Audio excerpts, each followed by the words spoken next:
was in 1958. I know the exact year. I know the exact time, about 5 o'clock in the afternoon. I know the exact place. And there was this woman sitting about 3 feet from my face. And she said, and I'll never forget it, "You priests don't know a damn thing about marriage." You can laugh because it's, that's the lightest part of the homily you're going to get, okay? Yeah, I remember that day. I remember that time. I remember that woman. She was at the stove stirring something, I don't know, maybe sauce, I don't know. And Pasquale was in the enclosed sun porch, my father. And about every 5 minutes, he'd say, "Mary, Mary." Mary would put down the wooden spoon and she'd go into the sun porch and say, "Now look, Patsy, I know when your pills are due." And this is about 6 months before he died. And I'll bring them in, so, just be patient. And she'd come back to the kitchen and pick up her wooden spoon and continue the stirring or whatever she was doing. And then all of a sudden, Mary, good old Pasquale was calling his wife. And she put down the spoon and she went into the sun porch and said her nice thing and came back and put the spoon and started stirring again. And this went on for about 15 minutes. And I'm at the kitchen table and I'm reading the paper and I said, "Ma, why don't you just tell him that you know when the pill is due and not to bother you because you're preparing dinner and you've got to feed 11 people. And so just be nice and go in there." And well, Mary put down the spoon and she came over and sat at the table. And I knew that I was in for a big homily. Now, I wasn't a priest at the time. I was back from the seminary. After 6 years, we got 2 weeks vacation. And she says, "My son, I know that you guys do a lot of studying in the seminary.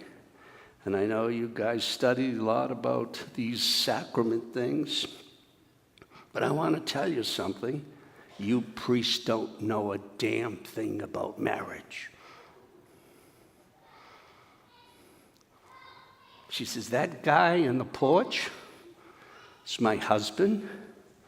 Remember in the ceremony," she said, "better for worse? Well, we had a lot of great, healthy years together. Those were joyful years.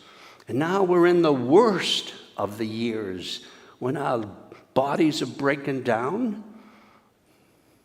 And these are not such healthy years, but he's still my husband. And I've got to show that love and that tenderness to him." So I shut my mouth for the rest of my vacation.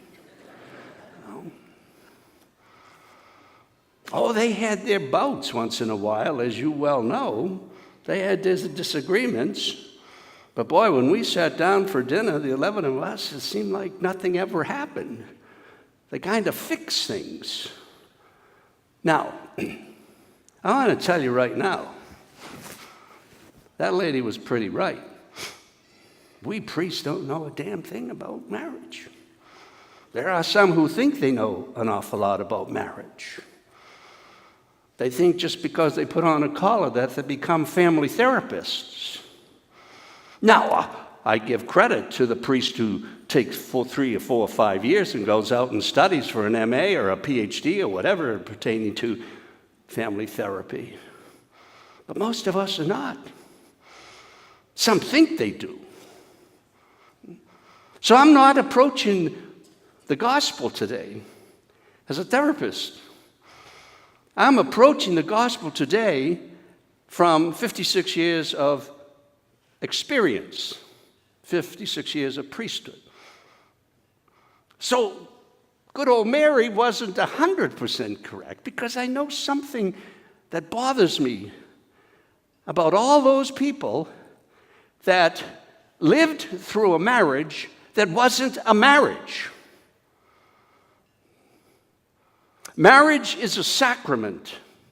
A sacrament is a sign of Christ's presence in a particular person or union, where there is Christ present, love, forgiveness, patience, and just continue the gifts of the Holy Spirit.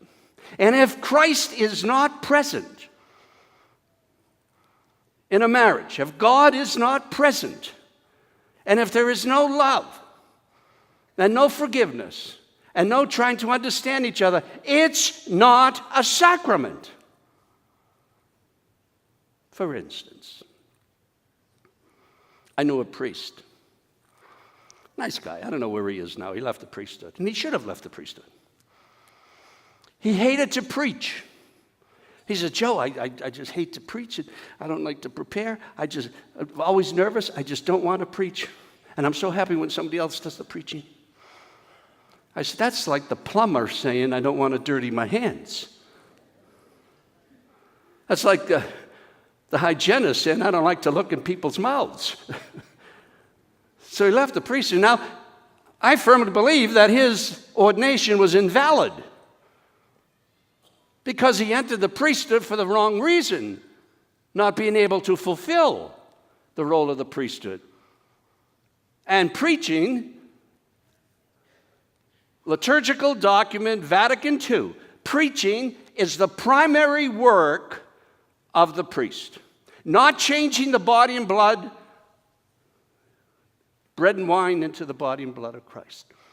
Very important, don't write any letters to the bishop now. Okay? Preaching. And your pastor can show you that document. So if that ingredient isn't there, then the sacrament's invalid. So I don't know everything that Mary thought I should know, but I know something about people who are hurting because they don't understand this gospel. Remember last week? Oh, here's a good test. How many of you remember the gospel last week? You don't have to remember it all. Does anybody remember the gospel last week? That's what I expected. Remember how the gospel ended up? If your eye is an occasion of sin, pluck it out. Now you remember, huh? And if your hand is an occasion of sin, chop it off. And if your foot leads you into temptation, chop it off. Do we take that literally? If we did, half of us here would be blind, would be walking around with one hand and one foot. So we take that teaching of Jesus Christ as an idealistic thing, and we have to read in between the lines. We have to kind of milk that expression or that teaching to find out what Jesus really means. If someone slaps you on the side of your face, turn your cheek. Oh, you better be ready to run if you do that to me. That isn't what Jesus meant. So Sophie, that's not her real name, years and years ago, every Friday night she'd get beat up by her husband. He'd come home smashed, spend perhaps 90% of his paycheck. Professional person. And she wore sunglasses most of the time because under those sunglasses was a black eye. And I said, why do you stay with him? Well, Father Joe, you know what the church teaches. I said, no, I don't know what the church teaches. I don't know. Tell me, Got to stay together. No. Sophie, there's no sacrament there. There's no love. There's no forgiveness. Do you like to get the stuff beat out of you every Friday night? I can get 4 or 5 ushers and come over every Monday night and continue to beat the stuff out of you. No. Her old mother would say, why do you stay with that man? It's not a marriage. The mother knew that. Oh, because no, that isn't what Christ expects of marriage. And there are some people, like my priest friend, there are people who are married and work at it and really do a great job, and there is a sacrament there, and they struggle and they live and they love and they forgive. And there are people who are married and should not be married. You got to listen. I remember having dinner one night with a couple years and years ago, and somehow or another we started talking about the idiosyncrasies that we have to put up with each other. And he looked at his wife and says, well, there really isn't anything that bothers you about me, is there? And she said, I never liked the way you eat cereal in the morning. And he said, we've been married 40 years, and this is the first time you tell me that you don't like the way I eat cereal? See, I'm not talking about that stuff. We'll leave that to the therapists, how to deal with that. I'm talking about people who feel marginalized. And there may be some here today. And Father Bill and I, we could sit down for hours and hours and hours and talk about people who are hurting.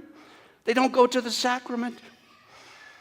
Some of them don't even come to church because they feel marginalized. They feel like they have fallen through the cracks of society, the cracks of the church, and they don't belong anymore because they don't receive the Eucharist. I know a woman, wonderful, wonderful woman of another parish. She hasn't received the Eucharist in 45 years because she takes that gospel too literally. In Zen Buddhism, it is said, and it's the title also of a book that I've been reading, if you meet the Buddha on the road, kill him. Now, you know what that means in Buddhism? It means that if while walking or journeying on your spiritual path, you encounter the rigid ideas and fixed laws of an institutionalized religion, you must free yourself from that. That's good Buddhism philosophy. Good Christian philosophy. That's the way you understand this gospel. Sure, Moses allowed the people of his time, as Jesus said, because of your thick-headedness. That's what he really meant. But now I bring you a new law, the ideal law.